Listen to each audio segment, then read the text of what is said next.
Hello students, आज आपको application of derivatives का नेक्स्ट टॉपिक कराएंगे which is called increasing and decreasing functions. अगर हमें कोई इंटरवल गिवन है और उस इंटरवल में वैल्यूज़ हम अगर फंक्शन में सब्सटीट्यूट कर रहे हैं और जैसे जैसे आप वैल्यू की रेंज को इंक्रीज़ कर रहे हैं फंक्शन की वैल्यू भी बढ़ती जा रही है।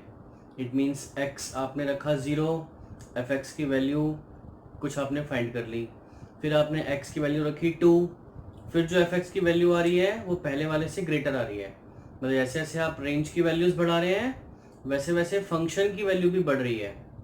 तो इस टाइप के फंक्शन को बोलते हैं हम इंक्रीजिंग फंक्शन।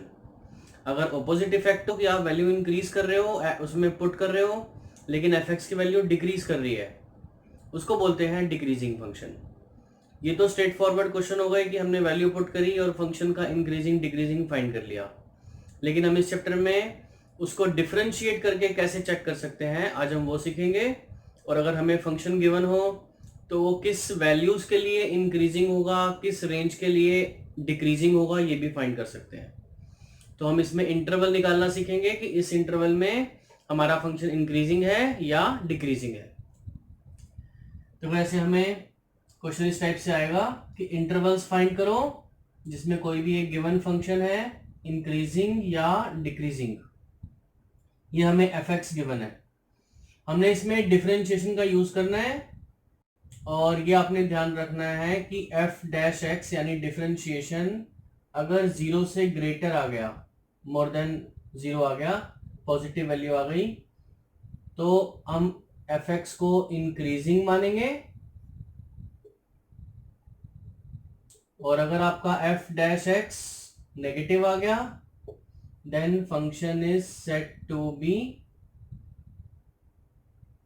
डिक्रीजिंग। तो आपने ये दो कंडीशंस का ध्यान रखना है, इसी के बेस पे हमने क्वेश्चन करना है। सबसे पहले हम जो भी हमें फंक्शन गिवन होगा उसको डिफरेंशिएट करेंगे।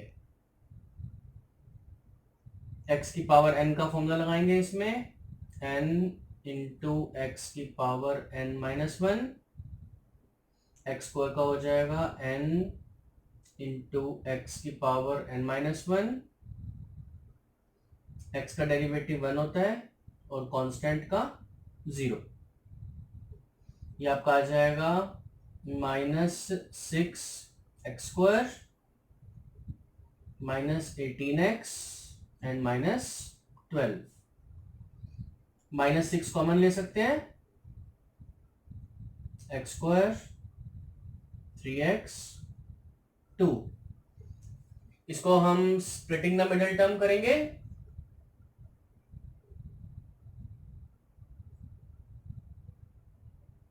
ये बच्चों आप लोगों को आता है, मैं डायरेक्टली इसके फैक्टर्स लिख रहा हूं।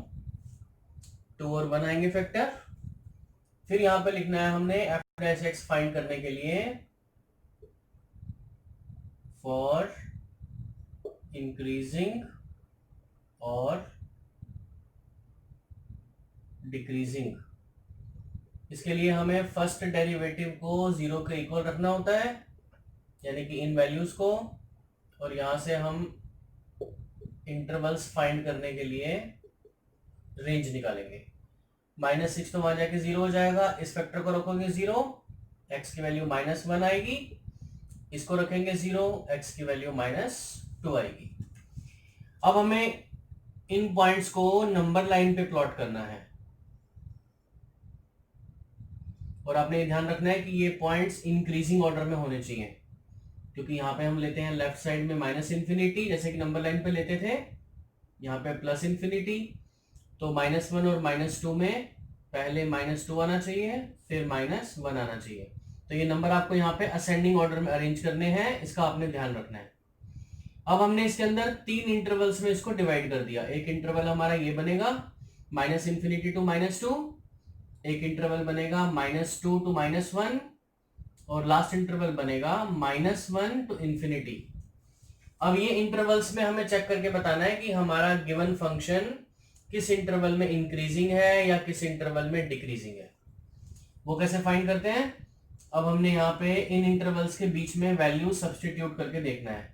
जैसे -∞ और -2 के बीच में आप कोई सी वैल्यू भी ले सकते हो, लेट्स से -3, ये वैल्यू हमने डेरिवेटिव में पुट करनी है, ध्यान रखना है एफ डैश एक्स में। एफ डैश एक्स के बच्चों सिंपलेस्ट फॉर्म सबसे ये है, इसमें हम इजीली साइन चेक कर सकते हैं। एक्स की जगह पे -3 लगाते हैं, एक्स की जगह पे -3 लगाते हैं, ये आपका -3 + 1 हो जाएगा, -3 + 2 हो जाएगा, -2 -1। आपको सिर्फ साइन चेक करना है, वो क्या आ रहा है, नेगेटिव। तो इसमें हमारा साइन जो आ रहा है वो यहां पे लिख देंगे, नेगेटिव आ गया। अब हम -2 to -1 चेक करेंगे, -2 और -1 के बीच में कोई वैल्यू सब्सटीट्यूट करते हैं, -1.5 ले सकते हैं, x की जगह पे वैल्यू डालते हैं एफ डैश एक्स में,